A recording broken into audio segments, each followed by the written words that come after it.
Hi, Leanna. Rather than just putting a couple of words and typing them, I thought I'd actually record you a message because I'm quite sure there'll be a lot of people thinking very similar to you. First of all, we did have a very quick look at Neil's comment, and there is.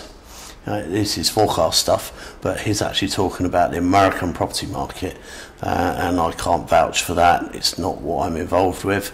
What I do know is, from a recession point of view, both the previous recessions haven't been what have caused the problem in property.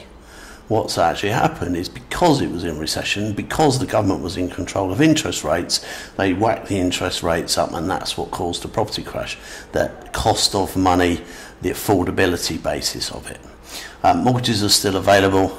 We're having a record, we're having gazumping. The property market is at its busiest for 30 years. Appreciate that in the next few months there could be a lot of people out of work, and as I said, I think this may be a temporary blip before it settles back to where we were. Obviously there's been a lot of pent-up demand because of the Brexit issue. We came out of that, come bouncing out of that really fast, straight into a couple of months later the COVID situation.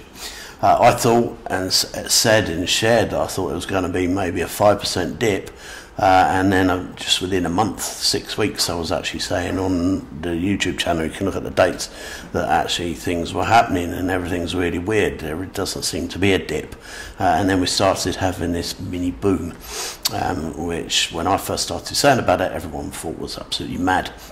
Thing is, right now interest rates are very affordable, they're at a low rate, so I can't see a property crash occurring, because I believe that the crash is based on interest rates and what people have to pay for their mortgages, rather than what has been going on with a recession. So let's not muddle the two. Yes, property prices crashed both times in the last two recessions, but recessions that triggered huge interest rate hikes, which then triggered the property crash. That's my feelings, and just the feel we've got for having our fingers on the market. We're that close to so many different people all in the property market, all my mentees all doing different things. We're normally first to feel the vibe of what's going on, and the vibe is kind of more important than statistics and things like that on certain occasions. I hope that helps and gives you a comprehensive answer.